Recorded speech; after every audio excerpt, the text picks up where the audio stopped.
So students ఎవరైతే వెళ్ళారో, జాబులు ఎవరైతే వెళ్ళారో వాళ్ళు వెనక్కిపోతున్నారు. వాళ్ళు వస్తారు. అవకాశం లేనోడు, ఇబ్బందికరంగా దొంగతనంగా ఉన్నవాడు, ఇమిగ్రేషన్ లేనోడు, పారిపోయి వెళ్ళినోడు, సరైన ఉద్యోగాలు లేనోడు, లేదా H1 ఎక్స్పైర్ అయిపోయినాడు, లేదా స్టూడెంట్ వీసాలో ఏదైనా దొరికినోళ్ళు, ఇలాంటి వాళ్ళు వెనక్కిపోతున్నారు అంతే. బెటర్గా ఉన్నాడు అక్కడే ఉంటాడు.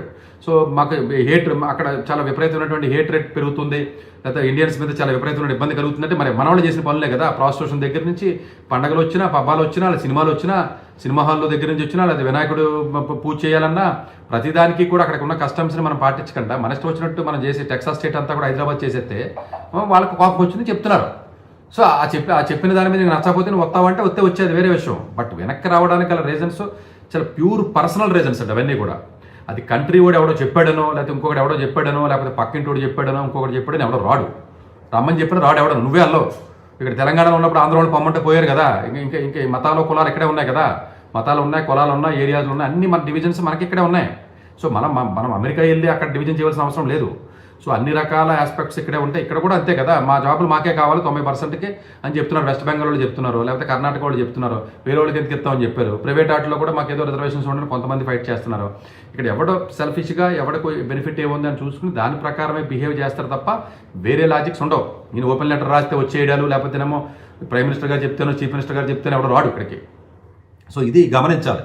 సో అందువల్ల అంత విపరీతమైనటువంటి బ్యాడ్ సిచ్యువేషన్ ఉందా అంటే అన్ని దేశాల్లోనే ఉంది. ఎక్కడ లేదు మీకు? జర్మనీలో లేదా? జర్మనీ గురించి చెప్పాలంటే ఫ్రాన్స్లో లేదా? ఈ పక్కన ఉన్నటువంటి ఈవెన్ ఇప్పుడు పిఆర్లు మొత్తం ఆఫీస్ కూర్చోలేదా సింగపూరు? లేదా న్యూజిలాండ్ వాళ్ళందరూ ఆస్ట్రేలియా రావట్లేదా వలస? ఎంప్లాయ్మెంట్ ఆపర్చునిటీస్ అవకాశాలు తక్కువగా ఉన్నాయి కాబట్టి రేసిజమో లేదా ఇంకోటి యూఎస్ పెద్దది కాబట్టి దాని గురించి మాట్లాడుతున్నాం. అది అన్ని దేశాలకి ఉంటుంది. ఎవరికి ఇక్కడ అవకాశం లేదు ఏం చేయమంటావు? ఎలాగేం చేస్తాడు? వెళ్తాడు కదా. అక్కడెక్కడ అవకాశం వచ్చింది చదువుకోవడానికి మంచిగా. ఇక్కడేమో 2% కాలేజీలు కూడా ఐఐటీలు లేదా పెద్ద క్వాలిటీ ఉన్న కాలేజీలు లేవు. ఏం చేస్తాడు? కాలేజీ సీట్ రాకపోతేనే ఇక్కడ చేస్తే 5,000 ఉద్యోగం కూడా రాదు. ఎవడో జాబ్ ఇచ్చి వాళ్ళు వెళ్తాడు. ఆయన వెళ్తాడంటే మనం ఎవడో అడిగే ఫెసిలిటీస్ లేవు కదా. జనాలు కనండి, పిల్లలు కనండి అని చెప్తారు చంద్రబాబు నాయుడు. నాకు అర్థం కాదు. మొన్న కూడా చెప్తున్నాడు. కనీసం ఏం చేస్తాడు ఉన్నవాడు? ఇది లైబిలిటీ, ఇదే డివిడెంట్ కాదు, ఇదే డివిడెంట్ అని చెప్తున్నాడు ఆయన. డివిడెంట్ ఎలాగవుతుంది? లైబిలిటీ అది యాక్చువల్గా. సో లైబిలిటీ పెరగడం వల్ల మనకు నష్టం తప్ప మనకి ఎటువంటి లాభం ఉంది? లాభమే లేదు అక్కడ.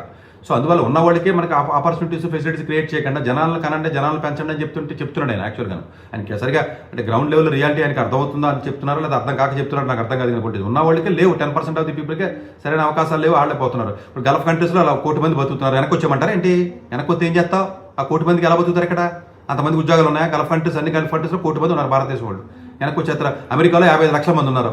లేకపోతే అన్ని దేశాల్లోనూ యూకేలో ఉన్నారు. ఎక్కడికి వచ్చేస్తారు? మన దేశం ఎంత 150 కోట్ల జనాభా ఉన్న దేశం. వెనక్కి వచ్చి ఏం చేస్తారు? ఇక్కడికి ఇక్కడ ఉన్న వాళ్ళకి దిక్కు లేదు ఉద్యోగాలు. మరి వచ్చే కాంపిటీషన్ పెంచాలి. ఇక్కడ చదువుకున్న ఉద్యోగాలు వస్తున్నారు. వాళ్ళు వెనక్కి వస్తే మరి కాంపిటీషన్ పెరుగుతుంది కదా.